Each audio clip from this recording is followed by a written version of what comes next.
Well, my friends, today you're in for a treat. I don't have a loaf of bread for you. What I have instead is advice.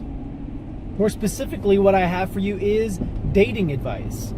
Now, I know what you're thinking. You're thinking, where the hell does he get off giving us dating advice? Isn't he married?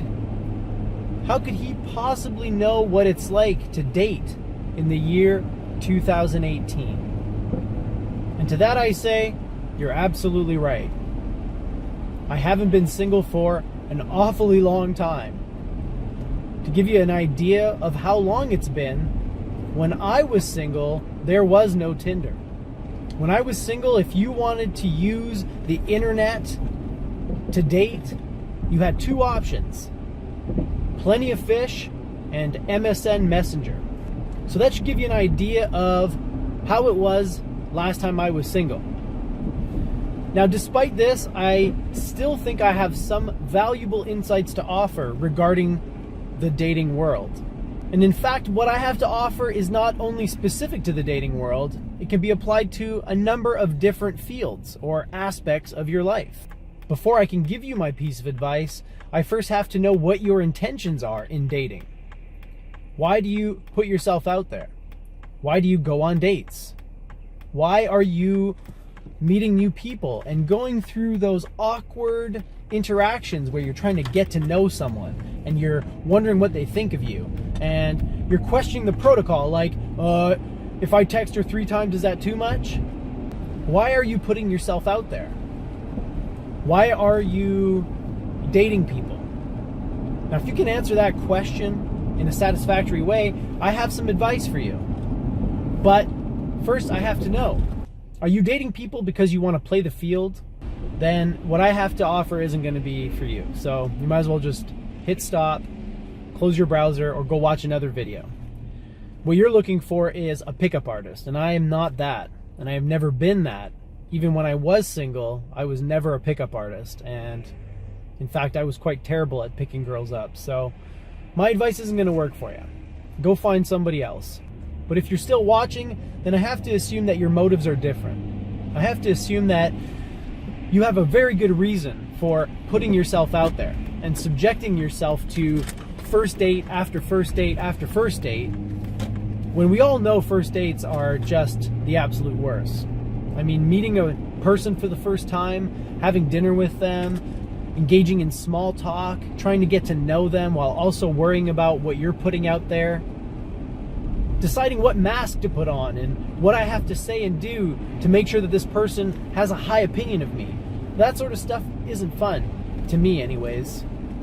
If you're like me and you don't really get enjoyment out of dating, but you keep doing it, you keep going out on dates and meeting new people, then I have to assume you have a good reason for that.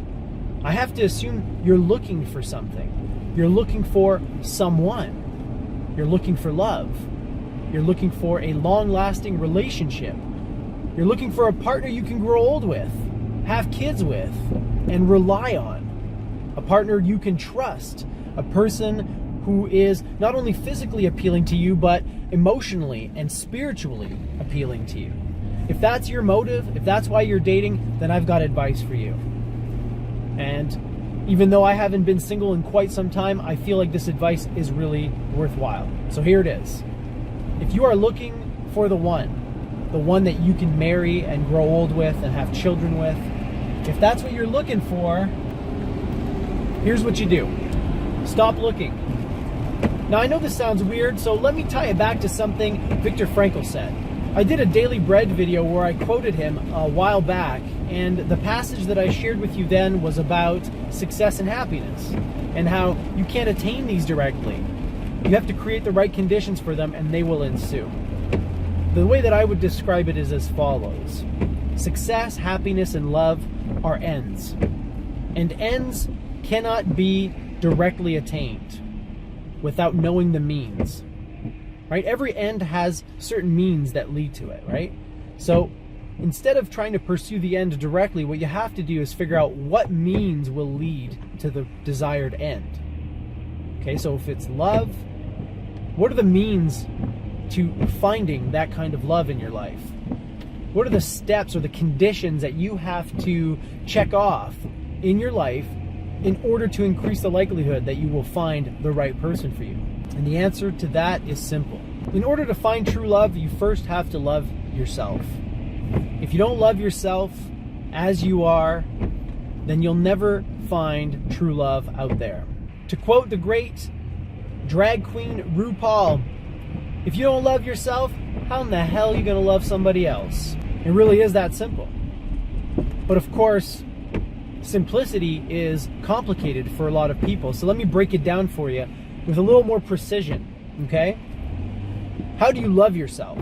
Well, first, you have to know who you're dealing with, okay? So before you can love yourself, you have to know yourself, of course. Commandment number 1, okay?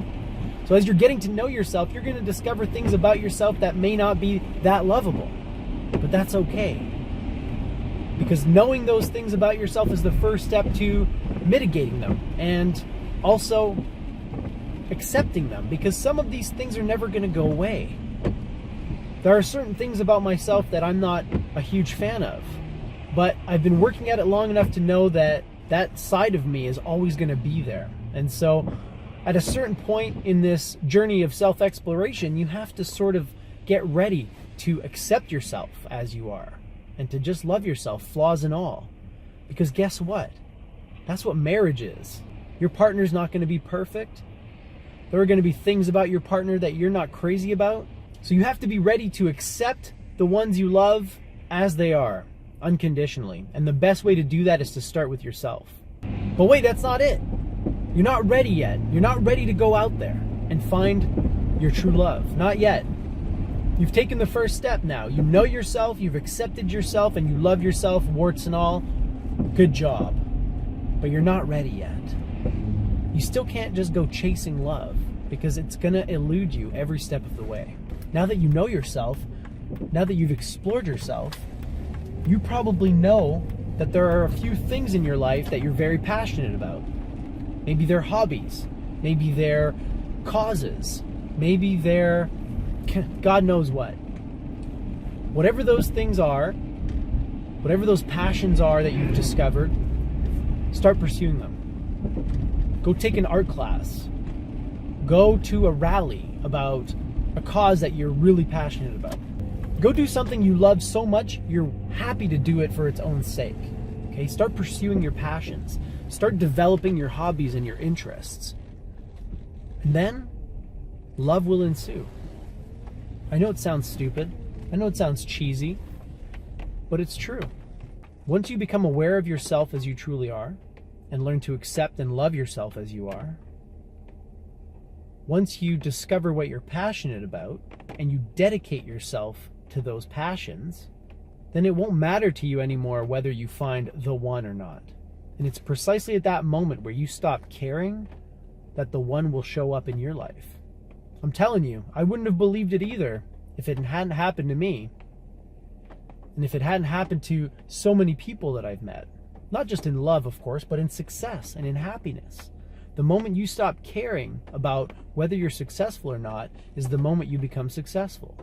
The moment you stop caring whether you find the one or not and you are satisfied and content with the way things are is the moment the one will walk into your life. But don't take my word for it. Try it out yourself, especially if you've been at it for a while. I know I have some friends who've been single for a while, and they've been trying. They've been going on dating websites, they've been meeting people, they've been putting themselves out there, and they have met with disappointment time and time and time again. If you're one of these people, what do you have to lose? Nothing. So stop dating. Stop going on these websites. Delete Tinder from your phone. Okay? And instead of going on dates, go on excursions into yourself. And then go on excursions into the world to find out what you love and what you're passionate about. And just start doing that. And watch. The rest will take care of itself one way or another. Because maybe you won't find love. Maybe if you do all of these things, you're still not going to find the one. But guess what? Even if that's the case, even if you follow all of these instructions and this advice that I've given you, and the one never materializes, you won't care. because you will have found something that is more fulfilling. And you won't need this relationship, this marriage, to give your life purpose and meaning and satisfaction, because you will already have found it. So that's my dating advice for you. Stop dating and focus on yourself, on your interests, on what you love and what drives you and what you're passionate about. Identify one thing that you would gladly do every day for free and start pursuing that in your spare time, after work, in the mornings, whenever you can. Just dedicate yourself to that thing or to multiple things. And I guarantee you, if you do that, things are going to work out one way or another. Either you'll have the one walk into your life or you won't, and guess what? You won't care. Anyway, that's just my personal experience, and once again, things that I've observed out there. So let me know what you think, and especially if you've already had something like this happen in your life, where you just gave up. Because that's what happened with me and my wife. I spent a long time dating, looking, pursuing, wanting a real relationship, a real partnership. And when I finally said, you know what, I'm done with this, forget it. There's no point. There's no one out there for me. I give up. That's when I met my wife. And the best part is, she had just finished saying the exact same thing. She had just internally committed to being single. She had just gotten out of a relationship and she was telling herself, I'm done with dating. I'm fucking done. And then she and I meet, and I'm telling you, no joke, no word of a lie, the next day after I met her and we had our first encounter, our first real encounter, I wanted to tell my friends about her. And this had never happened to me before. You know, I'd dated girls, I'd met girls, and I'd never ever felt like that before, where I wanted to call my best friend up and tell him. And I was thinking to myself, what am I going to tell him? I met a girl at a bar, we made out. What am I trying to get out? Why do I want to tell my friends about this?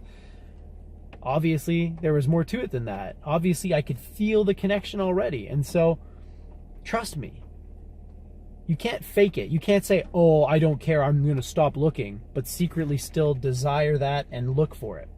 You have to really, truly give up on it, and then it'll come to you. Or it won't. Either way, my time's up. I got a kid trying to break down the door, so I got to take off.